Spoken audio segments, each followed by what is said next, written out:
Oh, hello folks, this is Steve AB4L. I just checked the Weather Channel. Supposedly in this area right now it's 103 degrees Fahrenheit. Welcome to summer. Anyway, I was at my other machine where I do the publishing of my episodes.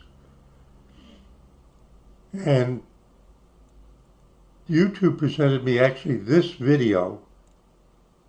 And I saw something that I thought I would come over here and let's turn on the Wayback machine.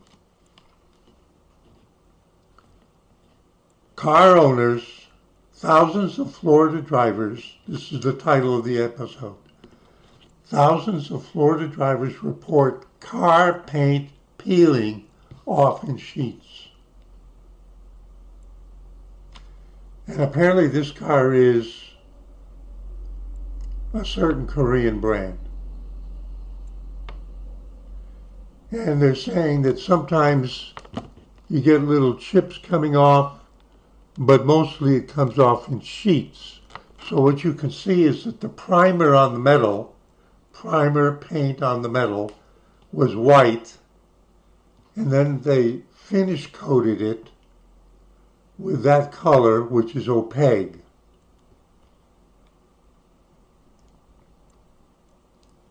Now you're wondering why I would be interested.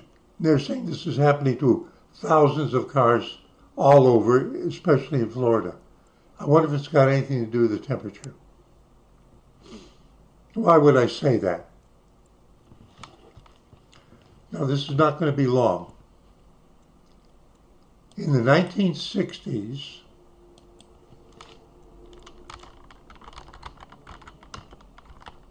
I worked for a company in the Philadelphia area, headquartered in Philadelphia, called Haas.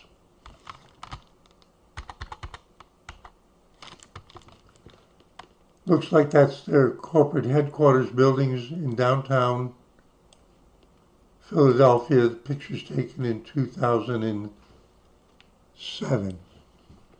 It's right on Independence Square. You know where the 1776 signing was? Can you see the symbol there for Rom? I'm not promoting anything. I'm not recommending anything. I used to work for this company. Twice. Out in Springhouse, Pennsylvania at the research labs. The labs are no longer there, but in the last year or two I made a video where I showed you a building about a lab leak experience. And that was at one of the research site buildings in Springhouse, Pennsylvania. At that time, that was built by Haas as their new research site. That's where I worked as a technician.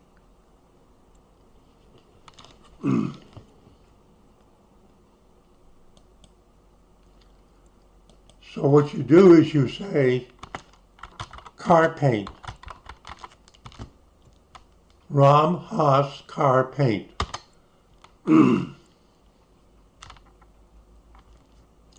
Haas, a specialty materials company, used to have an automotive coatings business,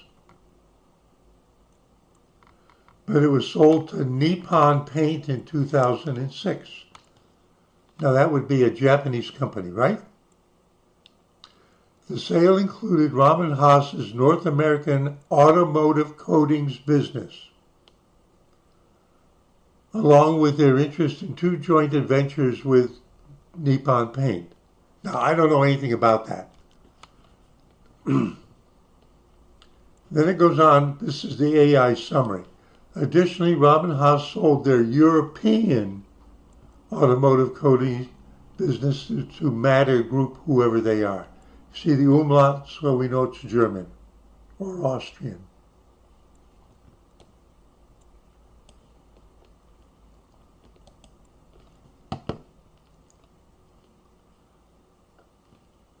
So they sold it to Nippon Paint for $230 million. Focus on plastic coatings. The acquired businesses focused on plastic, acrylic, methacrylic paint. metal coatings. Acrylic metal coatings. I worked on that as a technician. New formulations using new monomers to promote, now this is why I'm doing it, to promote better adhesion. What does that mean?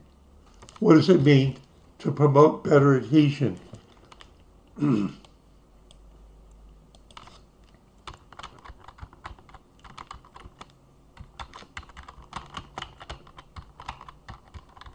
I haven't done the search.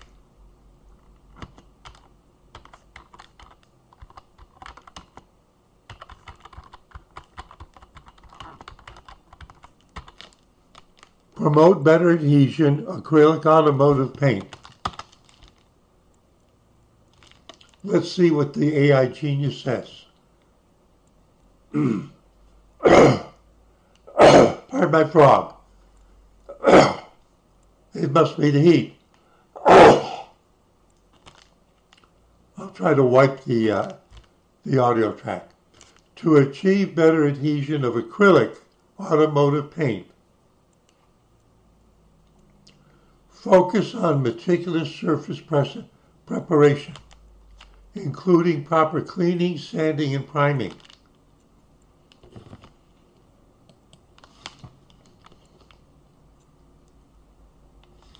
Is the metal roof white? No, the metal is not white. The metal has been painted with a primer that is white.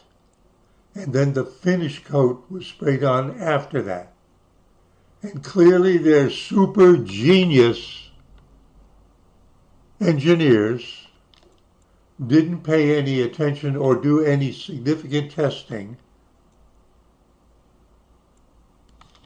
to the mutually adhesive qualities of those two different, very different paints in conditions like you would find in high heats and maybe salt breezes in Florida, which we know is a minuscule car market. Can you see the grin on my face?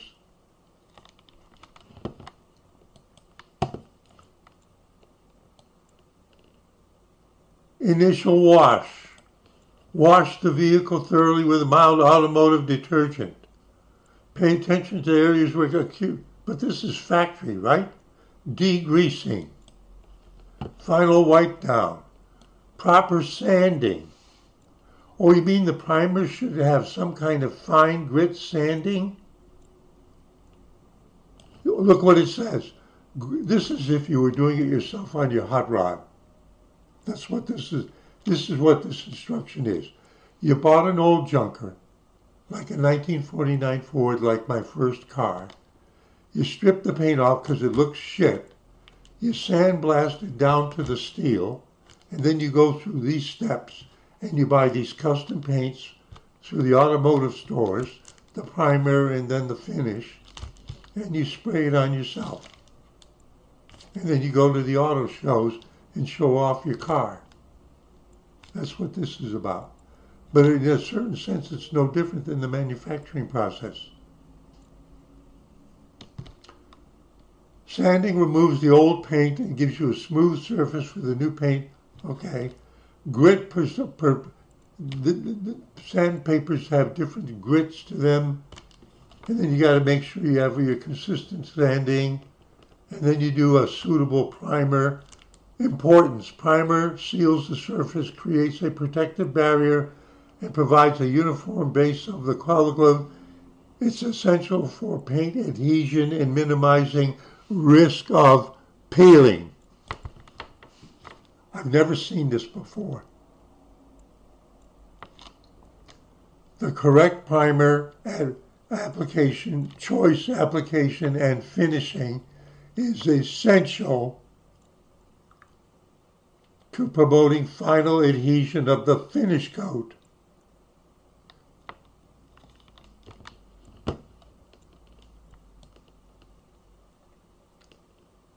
Use adhesion promoters, proper curing, avoid contaminants in the works.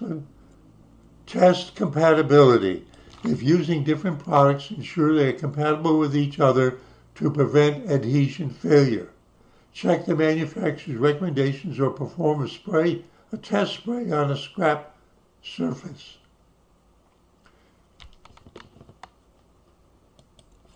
It's clear that the manufacturer of this brand of cars didn't give a shit. Didn't give a shit. Got it? And what qualifies me to make these kind of comments? Let's see if they even remember.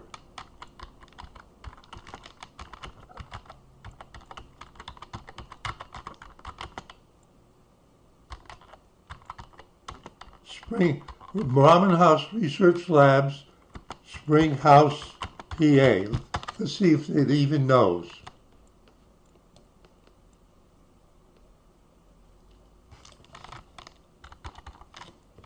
Let's see what the search tells us.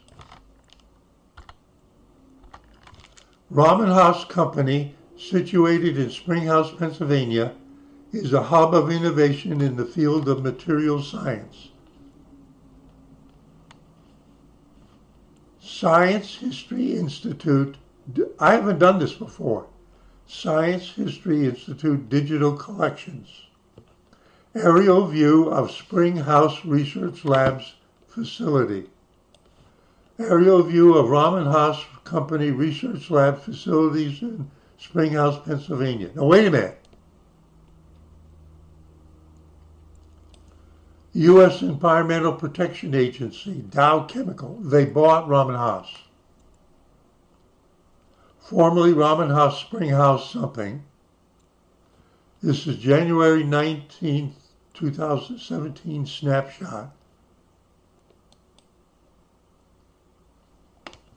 Hazardous waste cleanup, Dow Chemical, first time I'm doing this. Formerly Ramen House Springhouse Technical Center in Springhouse, Pennsylvania. Cleanup status.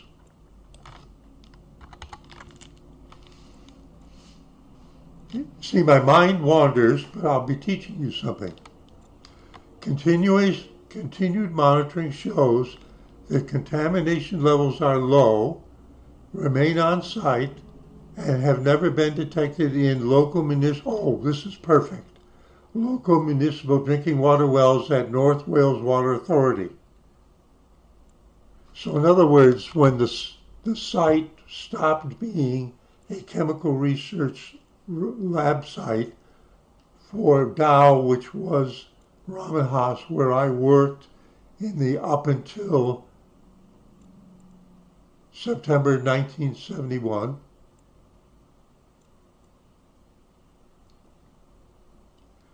it's now used as something else, so there probably was a mandatory EPA inspection to see if it was safe. There's nothing unusual about that.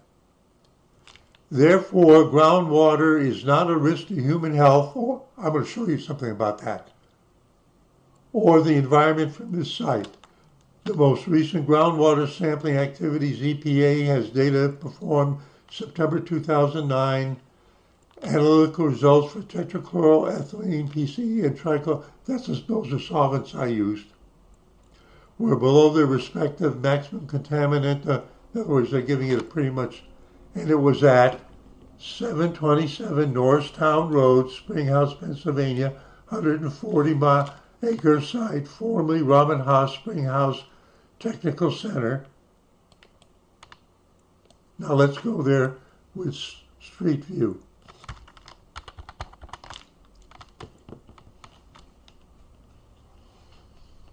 I'm going to show you something that relates to what we just read.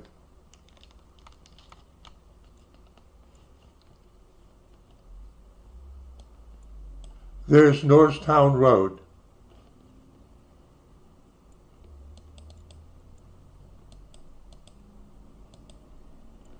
You get off of 309 going north I lived in Germantown. You get out, go over here, and you get on 309 North. You go past Fort Washington. I worked for a while in Fort Washington. And you get off on Norristown Road.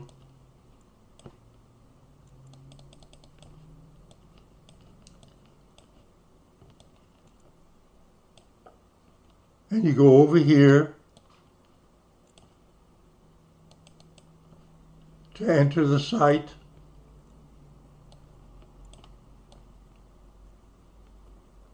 And I worked in this building right here. I worked in this building right here. That one right there. And right now it's called this whole thing is called the Springhouse Innovation Park Building 2. I worked in this building. I worked for the Robin House Company there in Springhouse 2 different times for a total of more than 5 years, and at both times I worked in this building. One time I worked in a lab on the second floor approximately there, and the other time I worked in a lab approximately here. You notice how the EPA's report is mainly interested in the groundwater contamination possibility?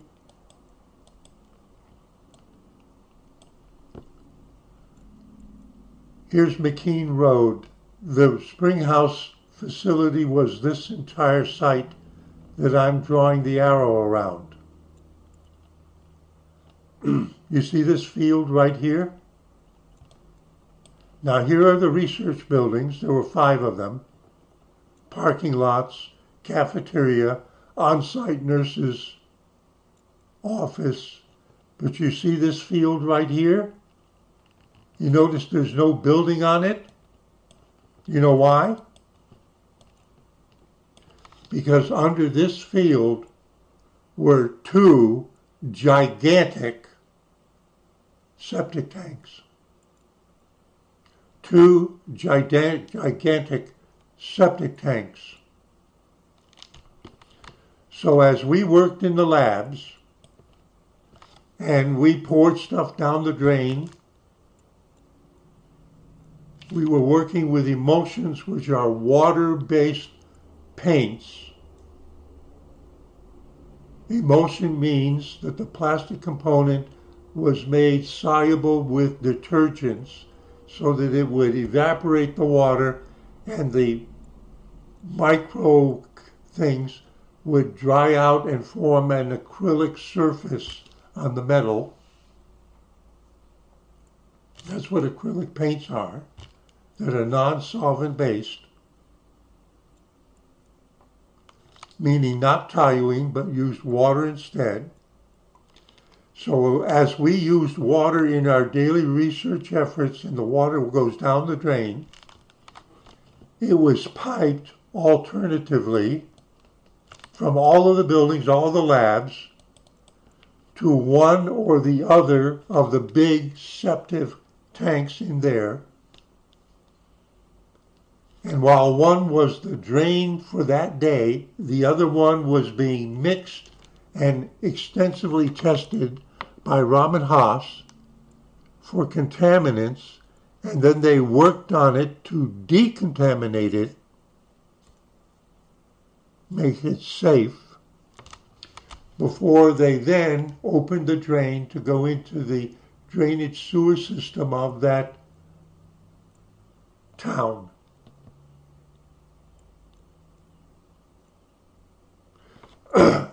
And then when that one was finished, they would turn the drain off and start and switch the pipe switches, and now everything would drain into the empty one while they go and do the same process for the other septic tank. Because in order to build the research site here out in the countryside and have access to both the water input and the water exhausting facilities of this countryside Pennsylvania township, they had to sign an agreement with the township how they would manage the water and not contaminate the hell out of them. Responsible industrial company. I've never read this report before from the EPA, but they're basically giving them a clean bill of health. No kidding. That was part of the plan from day one.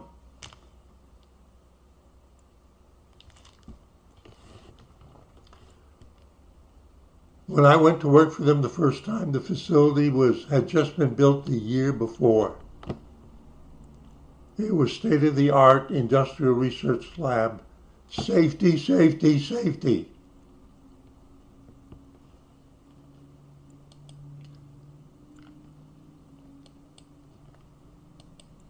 So it all started with peeling paint. Oh, there's one more thing. When I say safety, safety, safety, I said that there was a nurse on site. Now, this site employed PhD chemists and technicians like me. They had a cafeteria. There were, I don't know, maybe 1,000 people altogether working at the site. Our lab group had to have a safety meeting for 1 hour every month. The topic would change, but the point was to emphasize safety. I explained to you that there were 2 big wastewater reservoirs under this field for safety. And I'm going to say the last thing. Suppose we had a lab accident. I had a few. Are we out in the middle of nowhere? Would an ambulance come? Raman Haas had an agreement with a multi-physician doctor's practice. Now this is all built up. Just down the road about here, 2 miles down the road, 2 miles down Norristown Road from the site, with a multi-physician doctor's practice. The agreement was that there must be at least 1 physician on duty in that practice between 8 a.m. and 5 p.m., including lunch hour. And if they received a call from the nurse on site that there's an emergency, they must have at least 1 physician who will be in his car and driving to the site within 1 minute, no matter who he was attending to as a physician patient. Do you understand that? They had to have at least 1 doctor at any given moment that could and would walk out the front door to his car with all the stuff to drive to the site 2 miles away, period. No arguments, no delays. And they got paid a lot of money for that. Safety first. So this EPA report fits right in. That was, let's take the terminal year for me, 1971. How long has that been? 50 years.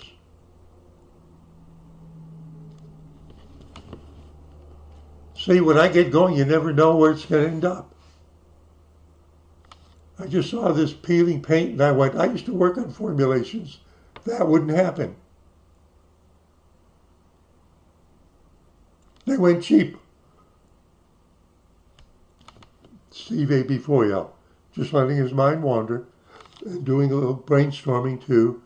And, you know, this is Reminiscing, saying see you in 73.